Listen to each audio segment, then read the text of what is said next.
Maria, thank you so much for doing this. How are you? I'm good. Thank you so much for having me. Of course. I want to start this. So generally what I like to do is give people a little bit of an introduction so that if someone listening to this doesn't know who you are, we can kind of capture their attention. And that is perhaps the thing that makes me most excited about this podcast is doing that thing with you. How old are you? I'm 29. You're 29 years old. How many transactions did you close last year? 56. 56 transactions. That's a lot of transactions. And how much did you pay your assistant last year? $0. So you didn't have an assistant? No. How about transaction coordinator? $0. No transaction coordinator? No. And you are in a boutique real estate agency, right? Yes. And do you understand how amazing that is? I mean, now I do. Yes. So that's the thing. So the point that I'm trying to make is when you're 29 years old in this industry, there is inherent obstacles that comes with that.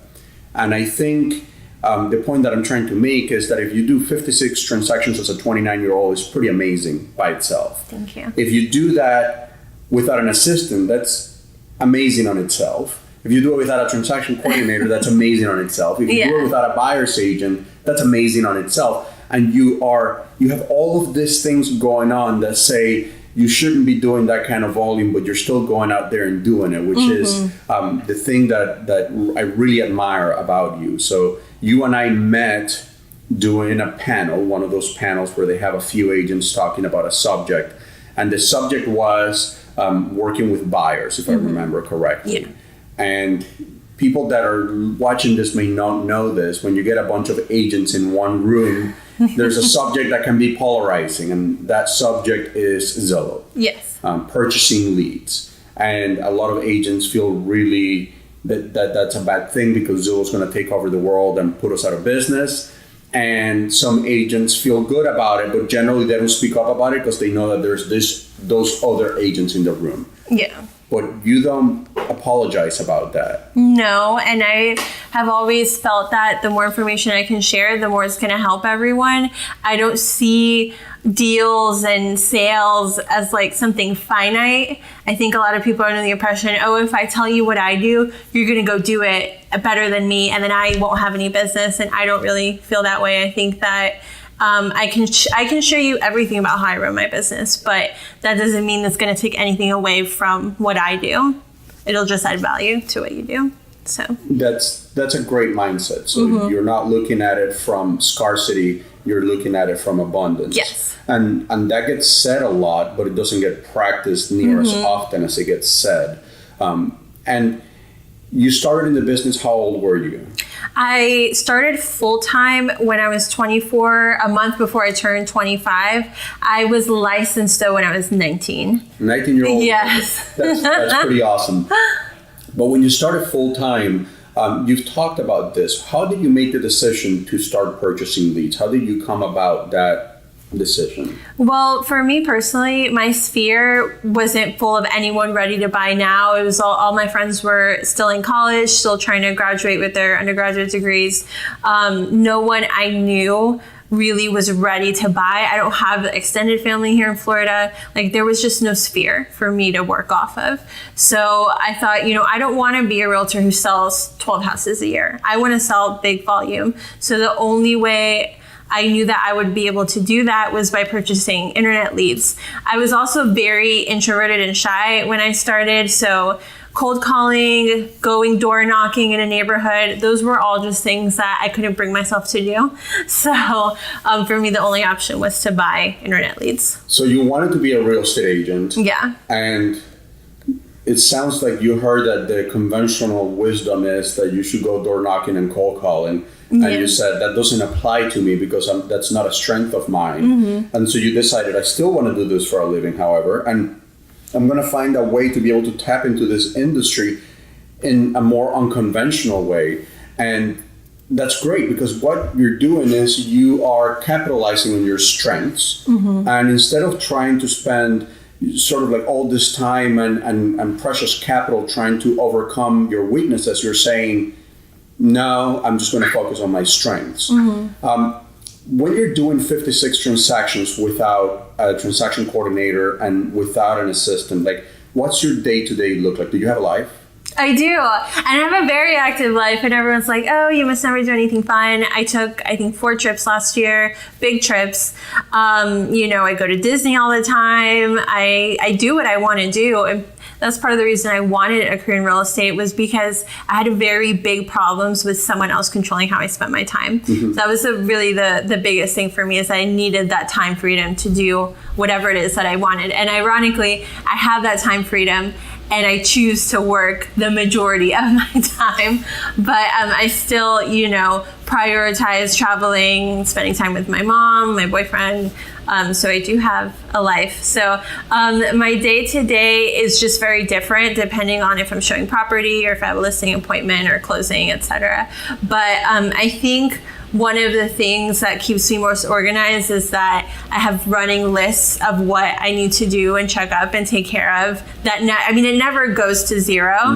My to-do list is never completely empty, because it's kind of like a stream of consciousness. Okay, I need to check up on this. I need to do this. And I also kind of have the way that I approach my buyers will create tasks within itself for each individual client as I move through getting them into a house and then to closing. So that is pretty cool. Because oftentimes the way we do lists is we do a sort of like a checklist of a few items, and then we try to get them done so we can get rid of the list. But you're saying this thing never ends. It never ends. This is just an ongoing thing where you just add something when something comes up. Correct. And you just sort of orderly go and you check them off one by one. Another thing I wanted to talk to you about is, I saw you in a panel that was about millennial agents, which you fit right in that age bracket. And one thing that I really loved about you, and I was sort of in love with your approach before then, but in that panel, there was a few different agents that were millennials. And your initial sentence was sort of paying tribute and thanking your mom for being such an inspirational part of your life, for helping you be in this career, because your mom is a real estate agent. Yes. And she's been a real estate agent for how long? She's been a real estate agent for 28 years. So since I was a baby. Since you were a baby. Yeah. And so she's been your greatest mentor, obviously. And I think that's fascinating, because oftentimes people want to get away from that and just kind of make it seem like it's all me. Yeah. But you were the total opposite. You humbly always bring your mom into the equation, and you always thank her, even though you run a business on your own. Yeah. For me, that's always been so important. My mom and I have the most special connection ever. And she never pressured me to get into the business. All she said was, as soon as I turned 18, just get your license. She said, you can study anything you want in college. You can do anything you want, but just make sure you have it. You just never know. That was always what she said. And so I actually went to school for English and women's studies. So I have an English degree and a women's studies degree. And I ideally wanted to stay in academia and become a professor, go to law school. And then once I graduated, I felt like very burnt out and didn't want to continue. And it's like, let me get a job and see what happens. And I went to go work for a real estate attorney. So I did closings for about 2 years. So that kind of exposed me to all of the title side of everything. And then once I was ready to transition, my mom was like, okay, let's do this. And she kind of gave a roadmap for me. But a lot of what my mom taught wasn't like super administrative. This is how you write the perfect contract. This is how you do a listing presentation. For her, it was more like, this is how you make people feel. This is how you treat people. This is when you say certain things. This is when you pull back a little bit. This is when you push a little harder. So with her, it was more tactic versus, I guess, practical training or more conventional training. With her is more like kind of developing a personality that would be adaptable to a lot of different people. So, I mean, I always tell people she basically handed me a career in my lap. So how am I not going to honor her whenever I can? So that's really cool. And you bring up a point that's very important when we're talking about you and the way you do things, which is you are someone that develops emotional connections with your customers. And I've heard you in the past refer to lead purchasing or receiving online leads as dating, as being on a dating having a dating profile. Yeah. Can you expand a little bit on that? Because I think it's a very valid analogy and it should be used more.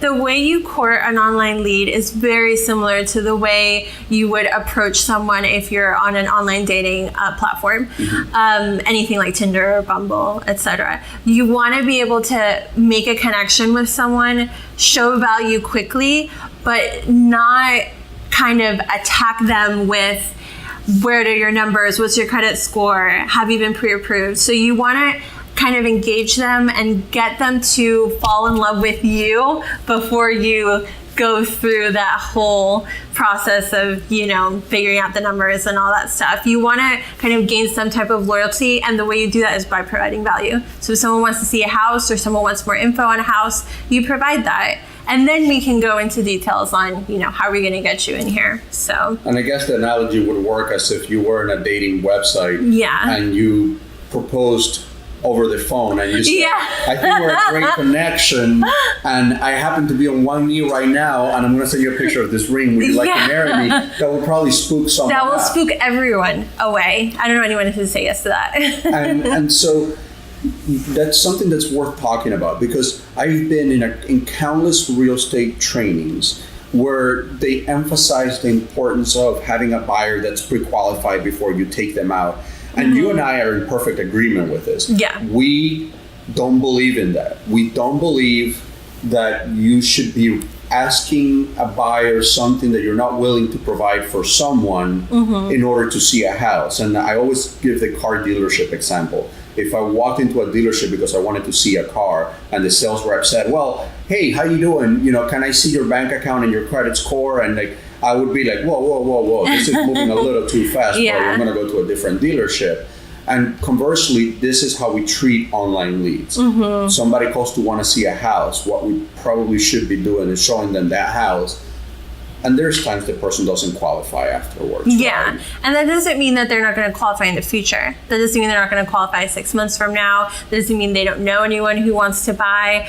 And I kind of try to operate from a mindset of yes, we can make this work. Yes, we'll find a way, instead of immediately discounting a person. I think that's kind of our mentality too in this business. Like, if you can't provide what I need from you right now, then I'm discounting you. I'm putting you in the bottom of the barrel, and I'm not even going to spend any time nurturing you. When I think if you just provide a little bit of guidance, then, if the person's ready now or in a year, you're going to earn a client.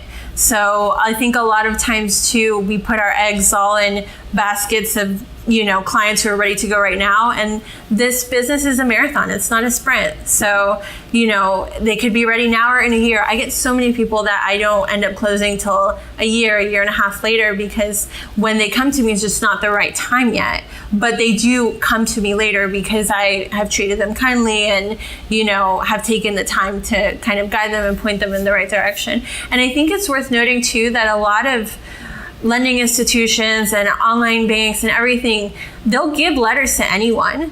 So just because someone technically has a letter doesn't mean they're a good buyer. That doesn't mean they're actually pre-approved. It just means that they got a letter online. So, I think it's up to us to educate people, point them in the right direction, kind of put them on the right course. And whether it's now or in a year, you'll still get business. So yeah, and what we don't want to do is we don't want to throw away people. Exactly. And so yeah. I've always said a buyer is someone that's ready, willing, and able to purchase a home. If they're ready and willing but not able, I'm going to put them on a different category, and we're going to work on that able part, because I know the second we got that able part figured out, they're ready and willing. They're going to move forward. Yeah. And so, especially in the case where you are purchasing leads, to not do that, to hinder the process by saying to someone, well, I won't show you that house until I have a prequal, until I see your finances. That seems really self-detrimental, that you're paying for a lead that's coming to you to do something, and you're creating roadblocks to keep that lead from getting closer to you. Yeah. You're operating from a place of no. You're already discounting them before you've even met them in person. I don't agree with that at all. Yeah. So when you're purchasing leads, if we go back last year, you did 56 transactions.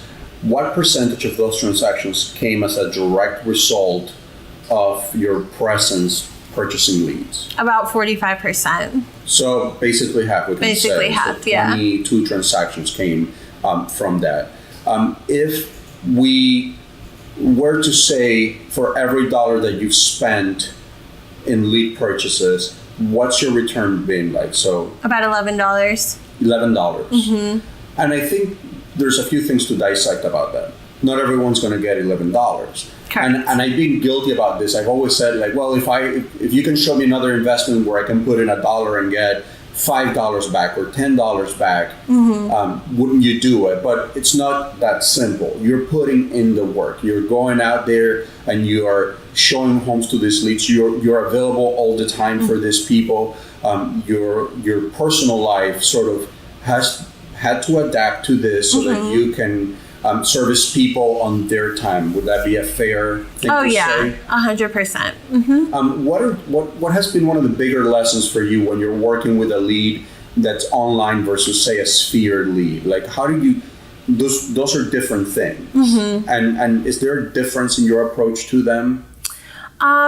Yes, because someone who's a sphere lead, they have a general idea of who I am already. So there's a certain level of trust that's already been built. An internet lead, I'm a complete stranger to them. So when I'm going on that first appointment, I'm trying to build as much of a connection as I can as quickly as possible. So I'm trying to get them basically to fall in love with me on the first date. So you're not selling the house, you're selling yourself. I'm selling myself and what I can offer and my experience and, you know, my knowledge about the area. So I'm basically selling myself as a realtor versus more the property, because people know what they like. Right. If I bring someone to a house that, you know, that they love, has everything that they want in it, I don't have to go and make an overly grand presentation about the pool. You know, they know what they like. Right. But I do have to make my case for, you know, what value I can bring to your life and how I can help you get into the house. So, yeah. And another thing that I wanted to talk to you about, specifically because you are in your 20s, is social media. How do you use social media in your business? Well, I don't currently do like any sponsored ads or anything, or paid ads or anything like that. I tried it. It wasn't really a good fit for how I run my business, but I try to kind of engage in a more organic way, more natural way. So I carve out certain hours of the day to engage on social media with other people. So these are people I have friends in common with. It may be people that I've never hung out with before in person, but I know who they are. They know who I am. I'm interacting with them. I'm, you know, making comments about, you know, whatever it is they're posting. Oh my God, I love that restaurant, or I love that place, or you look so nice today. I love those earrings. Just kind of, you know, building some type of rapport. And then, you know, if I engage more with them, they're going to see more of my content. And my content is, you know, half personal and then half real estate. So I'll get approached often that way too, because they're like, hey, I see you online. I love your energy. You know, I've been thinking about buying a house. Can we talk? So it's a good way to reach beyond your sphere. Because keep in mind, before social media, to engage in a sphere constantly, you had to go hang out with people. And I don't know who has time to do that nowadays. So now you can hang out virtually and make connections that way. Yeah, and that's something that we never had an opportunity to do. Not only to be able to do it, but to do it in a grand scale. And when I had Matthew on the podcast, that was one of the topics that we talked about, that the days of having to send someone, you know, 4 postcards a year, or, you know, whatever you did in order to touch base with them.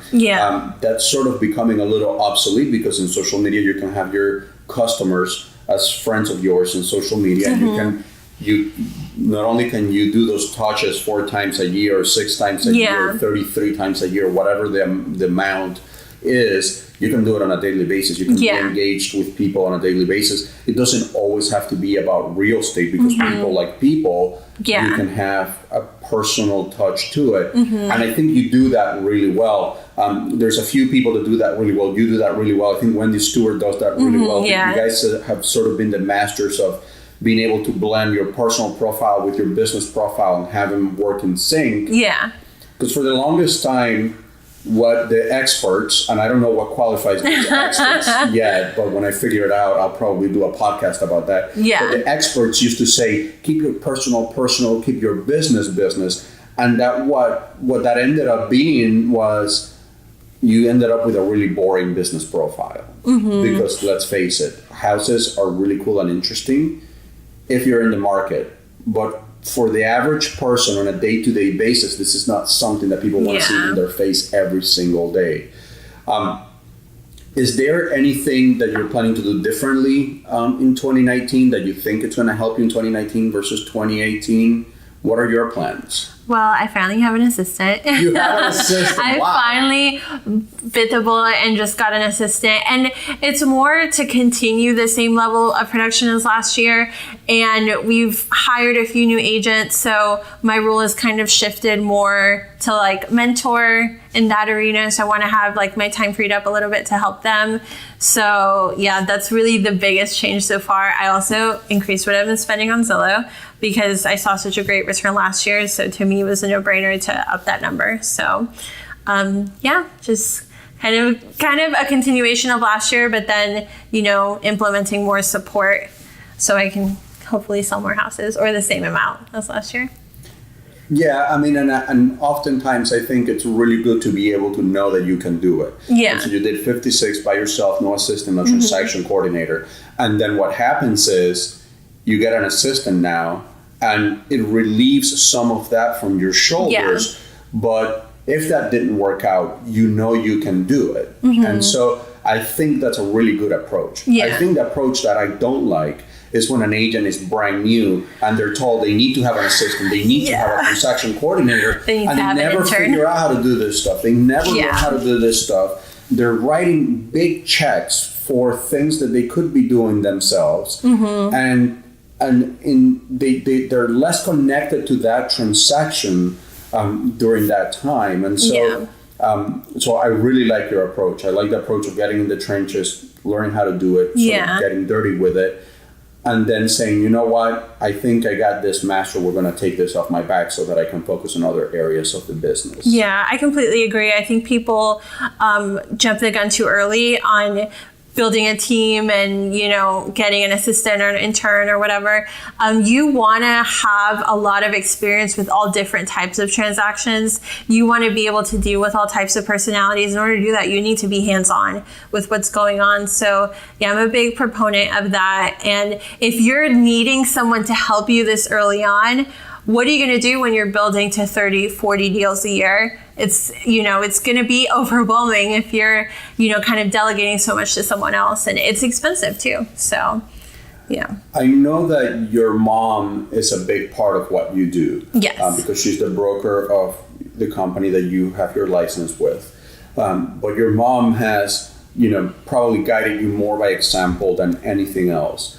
A lot of what you do comes from your gut intuition. Your business exploded when you decided to start purchasing leads, and that was a decision that you made. And so you made that decision, your business sort of exploded from that point, and it's because you followed your gut instinct. Is there anything else in your life that you do? Like, for example, I hear a lot in real estate, people hire coaches, and I'm not really sure what it is that they get from these people, because I've been in that position where I have a coach, and to me, it didn't provide a whole lot of value because there was nothing more accountable. There was nothing that would hold me accountable better than looking at my bank account balance. Yeah. And so, do you have a coach? Is that something that you're doing now, or are you pretty much like the same thing? Like you look at your bank account and you're like, oh, we need to sell some houses. Also, you know, I will say, very early in my career, I made a decision to be very thrifty in my spending and, you know, try to keep my expenses to a minimum because I didn't want to get to that place where I'm chasing the next check in order for me to pay my bills. So very early on, I put my first couple checks into a savings account and never touched it because I wanted to build that base. And that's how I was able to invest in leads very early. I think a lot of people are spending their commissions before they get them. And I think that's a way to kind of get caught up and perpetuate a cycle that's not very good psychologically too, because people can tell when you're hungry for money. People they smell it. They smell the desperation, and it's not a good smell. And it's not a good smell. So I will say that when you're starting out, you want to be able to save as much as you can just so you have that little cushion. But I've never had a formal coach that I pay every month. No. There's so much available online that is free that you can find and use, that I think paying thousands of dollars for a coach to tell me to go do pop-bys and bring presents, like for people, I can find that online for free. So if you capitalize on what's out there that's available for free, I think you get a much better return. I've looked into coaching programs that are anywhere from $5,000 to $10,000, and literally all I think of is I can just go buy more Zillow leads with that. Why am I going to go pay someone? And someone's not going to teach me to be more myself. And the more I'm myself, the more houses I sell. So that's kind of been my approach to it. Be yourself, understand your strengths and your weaknesses. Yeah. Be thrifty. Yes. Keep your expenditures in check. Yes. And you can sell 56 homes. Exactly. It's just like that magic formula. Thank you so much for doing this, Maria. This has been a lot of fun. And we're going to be doing this again, I'm sure. Thank you for having me. Thank you.